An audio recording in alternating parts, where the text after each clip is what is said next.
It's that time.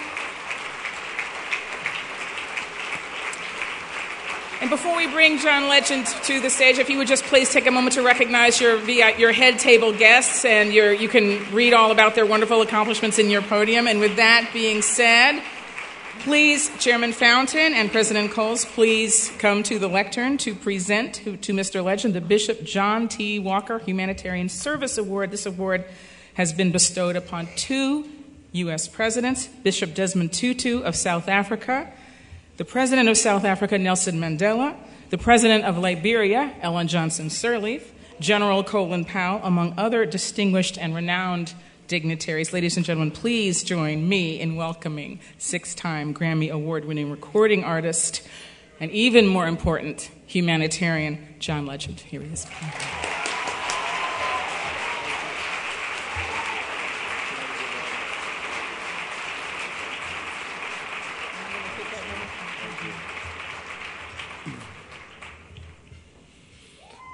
Wow.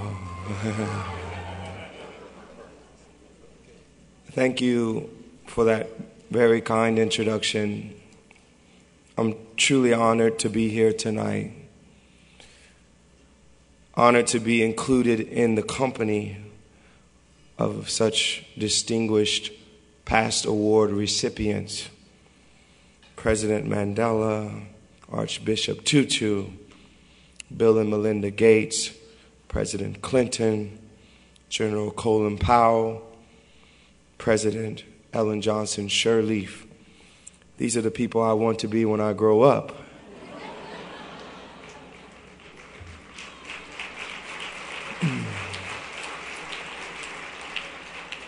True leaders, true humanitarians, truly inspiring.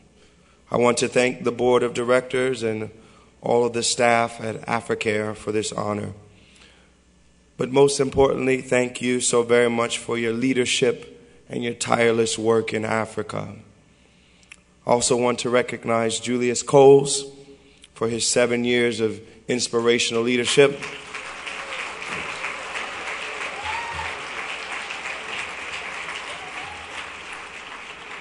You have taken this organization to new heights and created much good in our world. We all thank you for your service.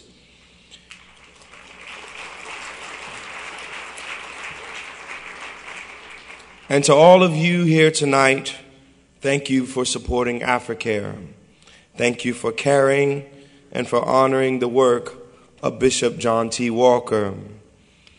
I was honored to meet his wife and his son this week.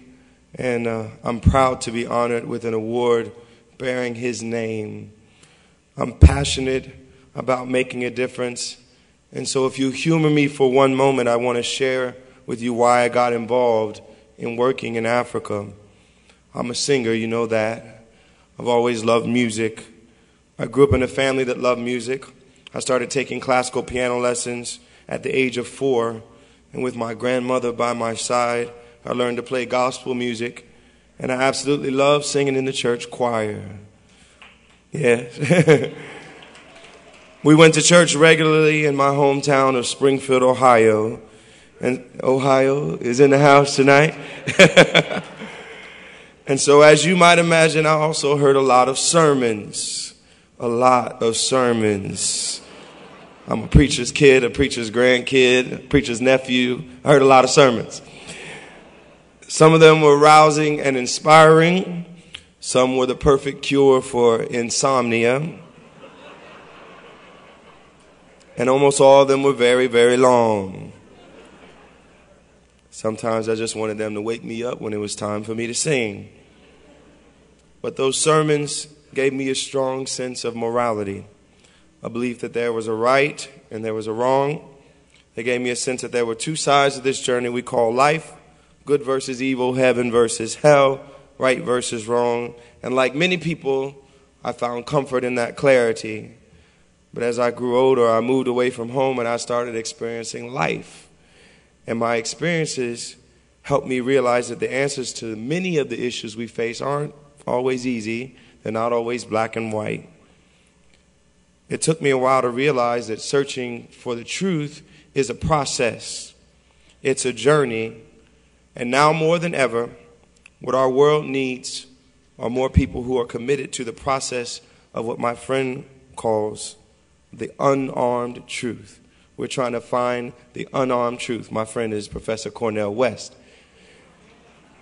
I truly believe that we as a nation and as a world need more truth, because I believe that a commitment to truth leads to a commitment to social justice. What do I mean when I say a commitment to social justice? Well, when we develop a sense of empathy, when we become listeners, when we become witnesses to the truth, it requires that we turn down some of the noise and clutter of our daily lives and stop to think about the way others live. And when we do that, we can't help but care. We can't help but Africare. And that caring leads to action.